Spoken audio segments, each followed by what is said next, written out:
It was the middle of the Joseon dynasty in a narrow back alley of Hanyang.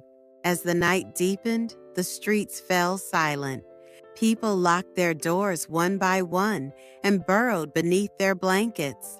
The cold wind of early spring rattled the eaves, and the moon hid itself behind thick, dark clouds, unwilling to share its light. It was that kind of night. Jingle, jingle. A sound of bells drifted through the darkness. At first, it seemed like the wind, but the sound kept drawing closer, too quiet to be footsteps. At the mouth of an alley cloaked in low-hanging fog, a figure appeared. He stood half a head taller than any ordinary man, and his face beneath his hat was swallowed by shadow, impossible to make out clearly. On his back, he carried an enormous wooden chest, and through the gaps of its joints, a faint blue light leaked out, a light that, for reasons no one could explain, filled the heart with a quiet and sourceless dread. The merchant stopped. He stood before a small tile-roofed house. The walls were crumbling in places, and thick moss had crept over the roof. Through the paper door, a single faint flame flickered. The merchant stared at that light for a long moment. Then slowly, the corners of his lips curved upward. The bell rang once more. Jingle. That was enough. The merchant melted back into the darkness, leaving not even a footprint behind. Only the fog remained, flowing quietly, as if it had always been there. That night, one man's fate was decided. He did not yet know it. He was sitting before an old book, trimming the wick of a candle. Jinu's mother had been ill for a long time. The illness had no clear name. She grew thinner day by day. Her coughing worsened, and no matter how many good herbs were boiled for her, she showed no improvement. Yet she never complained. Instead, she felt only sorry for her son, who stayed up night after night studying on her behalf. That night, Jinu had his 4 books and 3 classics spread open before him. His eyes traced the characters, but his mind was elsewhere entirely. The debt due this month, the empty rice jar, the cost of his mother's medicine. Jinu. His mother called to him from where she lay. He rose quickly and came to sit beside her. A wrinkled hand reached out and took his. It was cold and thin, but the grip was firm. Mother, you should sleep. The night is still long. I can't seem to. Let me just look at your face a while. She watched him quietly, then spoke. Jinu. A person must live within their own place. No matter how poor, no matter how hard, if you reach for what is not yours, you will lose what is. You saw what became of your father. Jinu nodded quietly.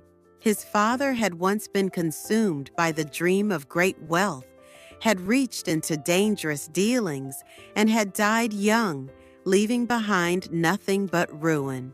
Yes, mother, do not worry. I will pass the civil examination and live with my head held high. His mother smiled faintly. It was such a sorrowful smile that Jinu could not bear to meet her eyes. A cold wind pushed through the paper window. The candle flame swayed. Jinu was 25 years old. His family had not always been this way. Up through his grandfather's generation, they had been a respected household of scholars, but in his father's time, things began to fall apart, and by the time Jinu came of age, all that remained was a crumbling tile house and a mountain of debt. He was diligent. He rose before dawn to read his books, spent his days teaching village children their letters to earn a few coins, spent his evenings searching for medicinal herbs, and returned to his studies each night. There were no days off, and he considered the very desire to rest a luxury he could not afford. But that day was different. 3 debt collectors came and seized him by the collar. The deadline had passed, they said. Jinu begged for a little more time, but they would not listen. He was dragged to the courtyard and forced to his knees, struck until his lips split and his eyes swelled shut. "If you haven't paid by next month, we're taking this house." When they left, Jinu sat in the dirt and stared at nothing for a long time. That was when he heard it, a small whimper. Tucked against the base of the wall was a tiny dog so thin its ribs were visible, its eyes wide and clear. Someone had abandoned it, clearly. Jinu reached into his robe and took out the ball of rice he had saved for his dinner. He looked at it for a moment, then tore off half and held it out to the dog. It hesitated for just a second, then ate hungrily. Jinu put the remaining half in his mouth and muttered, "I can always find more tomorrow." His shadow stretched long at his feet. He did not yet know that this shadow was all he had left. 3 days after that, it happened. His mother's condition suddenly worsened. A physician had to be called. Good herbs had to be bought urgently. But the rice jar was empty, and every neighbor he turned to had already been asked too many times.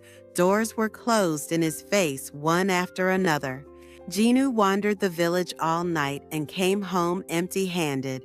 He sank to his knees in the courtyard and looked up at the sky. The clouds covered the moon. Everything felt hopeless. Jingle! A bell rang. Jinu looked up. A man was standing at his gate, a face he had never seen in daylight, though even in broad daylight, he suspected this face would be difficult to remember. Something blurry, something elusive, something that slipped away every time you tried to hold on to it. "Are you the young man called Jinu?" The voice was soft, yet cold. Jinu slowly rose to his feet. "I am. And who might you be?" "I am a merchant, a man who buys and sells. I believe anything in this world can be traded. And I have noticed that you possess something quite valuable." The merchant's gaze dropped to Jinu's feet. "Your shadow. I'd like to buy it from you. In exchange, I'll give you enough gold to last a lifetime, enough to cure your mother, pay your debts, and still have more than you'll ever need." Jinu looked down at his feet. Moonlight spilled through the clouds, and his shadow lay long across the courtyard. His shadow, nothing more than a dark shape made by light. What could that possibly be worth? The merchant smiled. Jinu could not speak. A shadow, something you couldn't hold, couldn't eat, couldn't turn into medicine. It appeared when there was sunlight and vanished when there wasn't. Why would this merchant want such a thing? And yet, strangely, something heavy rose in Jinu's chest.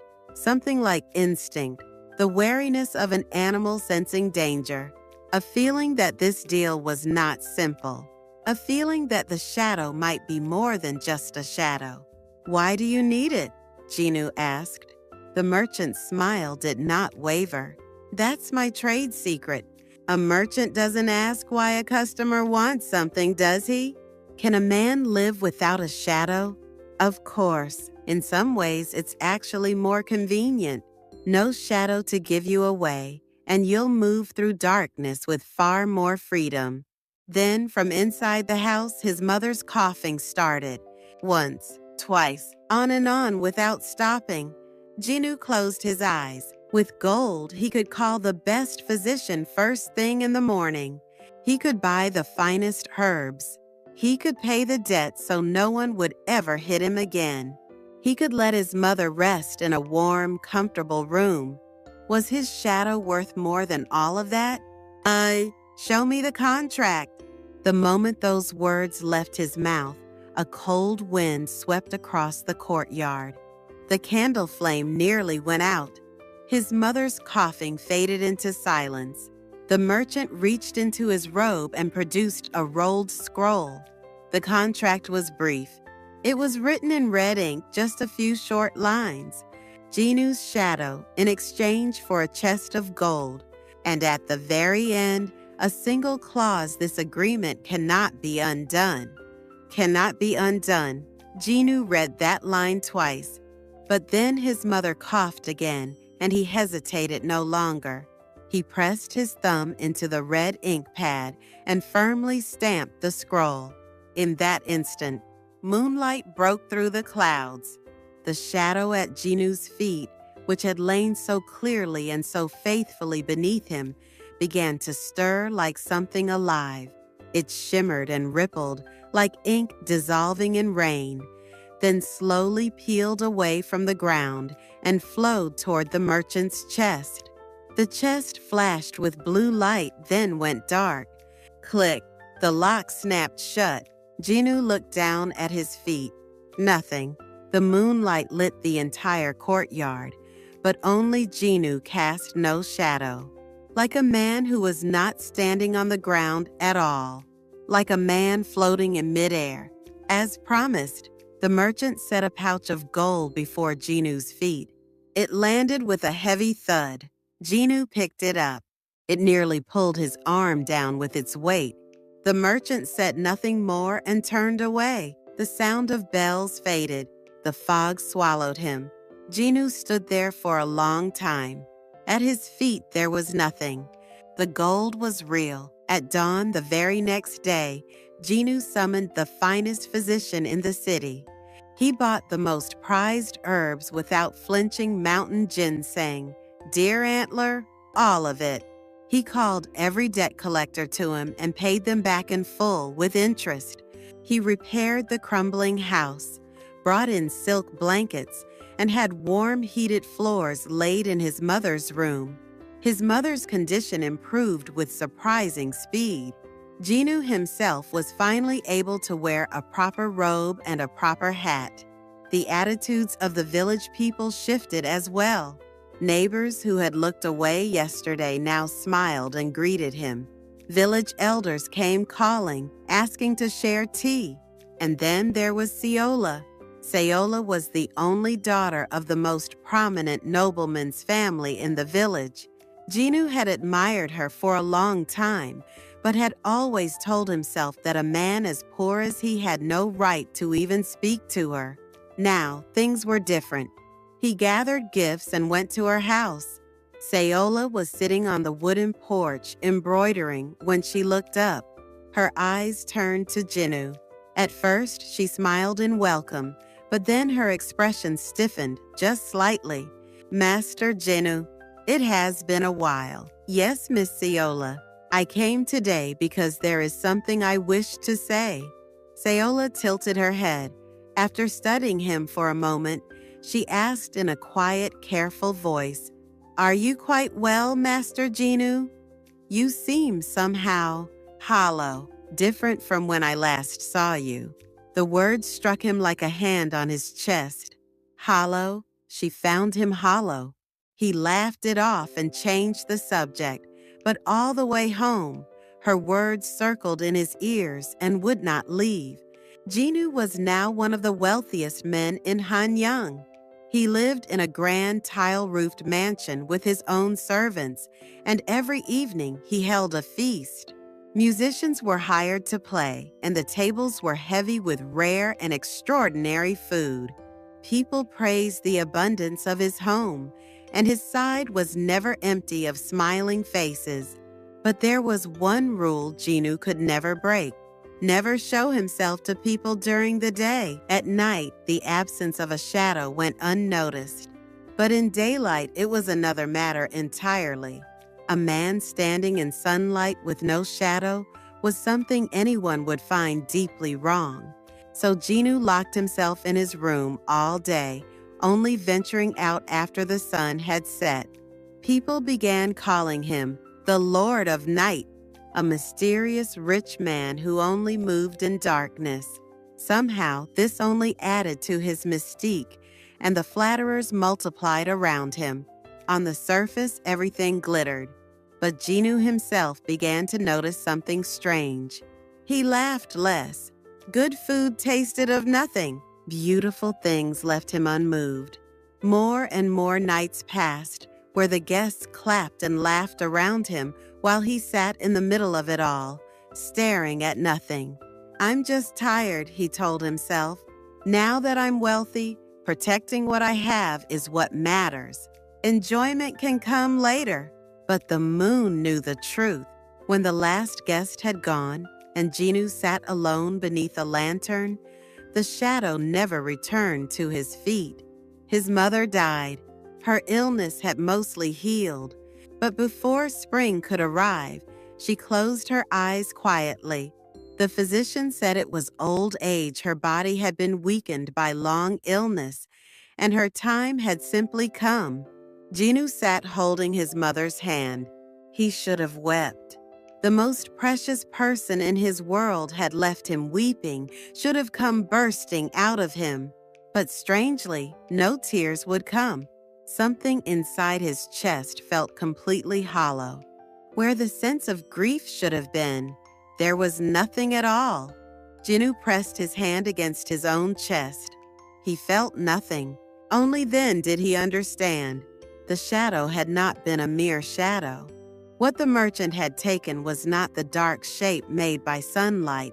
It was something far deeper. Joy, sorrow, love, fear, the very weight that allowed a person to be a person. It was the weight of a soul. And then a messenger came from Seola's house. He was here to say that the marriage discussions could no longer proceed. Miss Seola says she cannot feel the warmth of a human being in your eyes. I am deeply sorry. When the messenger left, Jinu sat still for a long time.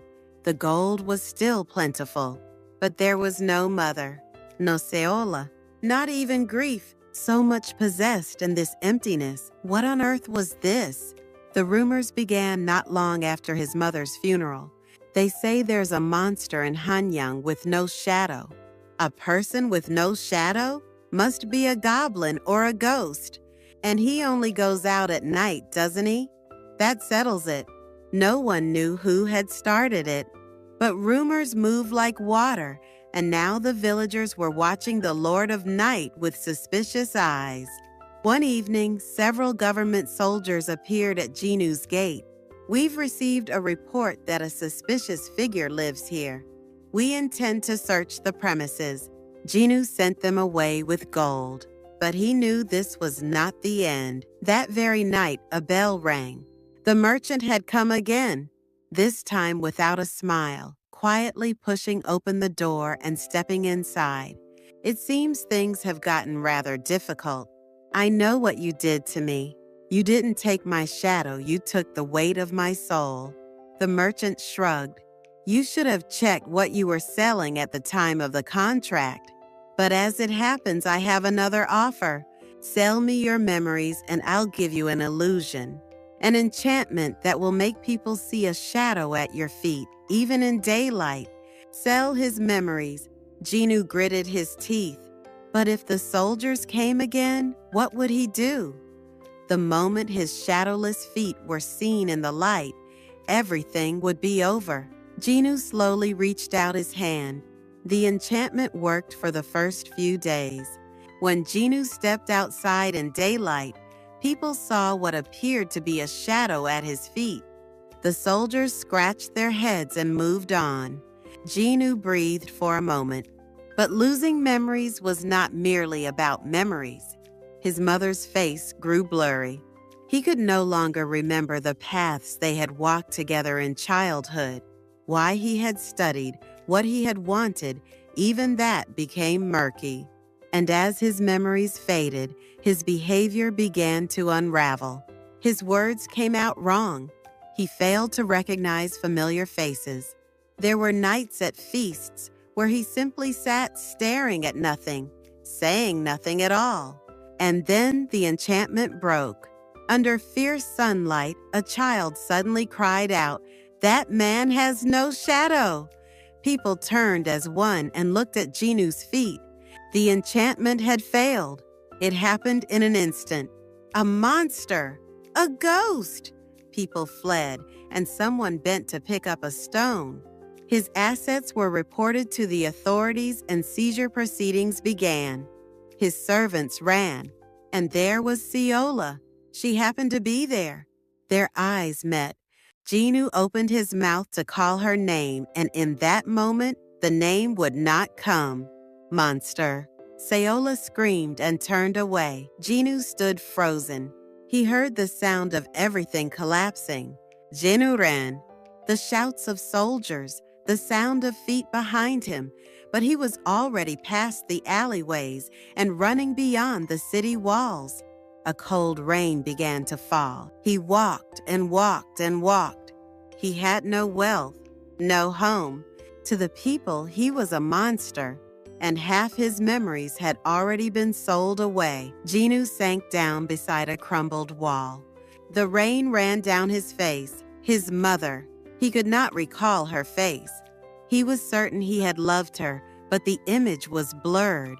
Her voice had gone. The warmth of her hands had gone. The memory of tearing off half his rice ball for a small, starving dog, that too was fading. He could no longer clearly remember why he had done it. When he finally managed to struggle up the name of Sayola, something in him wanted to cry, but no tears would come. The sense that made tears possible had already been sold. Jinu crouched like a rain-soaked dog and endured the night. And then, as dawn began to appear, he finally understood. I did not gain gold. I erased myself. Piece by piece in selling himself away, Jinu had given up being human. He had gained gold but lost joy. He had gained safety but lost sorrow. He had gained illusion but lost memory. Jinu thought about what was left. His life, that alone he had not yet sold. When daylight came, Jinu rose. His body was heavy. He had spent the night in the rain. His memories were half gone, and his chest was still empty. There was no gold, no home, but for the first time, he knew with absolute clarity what he wanted. He wanted to take it back, not the gold, not the house. He wanted his mother's face, the feeling of calling Sayola's name, the warmth he had felt when he tore off that rice ball for a dog. The ability to weep when there was reason to weep. The ability to laugh truly when there was reason to laugh. He wanted back the weight that made a person a person. He had to find the merchant. Jinu tried to remember the direction from which the bell had first rung that night. An old forest on the outskirts of Hanyang, a place where fog was said to linger permanently, a place people avoided, saying spirits lived there. Jinu pulled his threadbare robe tighter and began to walk.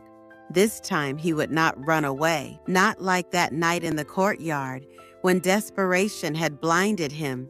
This time he walked with both eyes open, knowing full well what he was walking toward. He was afraid, but that fear was strangely welcome. To feel fear meant his senses were not entirely gone. At the edge of the forest, the fog rose to meet him. Jinu did not hesitate. He stepped inside. The merchant was in the heart of the forest. He sat as if he had been waiting, calmly drinking tea. The chest sat beside him, still leaking its faint blue light through the joints. So you came after all. The merchant set down his cup. Give me back what is mine. Yours? You were the one who signed the contract. It was a valid trade. Then let us trade again. I'll give you back every piece of gold I have. The merchant let out a short laugh. That gold was mine to begin with. It won't be enough. You'll need to offer something greater. Your remaining years, for instance, give me 10 years of your life, and I'll consider it. Jinu listened and thought. 10 years of his life set against himself. Which was worth more? To live long without being human or to live briefly as a human? Which of these was truly living? Jinu reached into his robe and took out a pouch of gold, the last of what he still had. He looked at it. All of this had started because of this gold. He turned around. There was a fire, a bonfire burning at the edge of the forest. Jinu walked slowly to it and threw the pouch of gold into the flames. I would rather die as a man than live as an empty shell.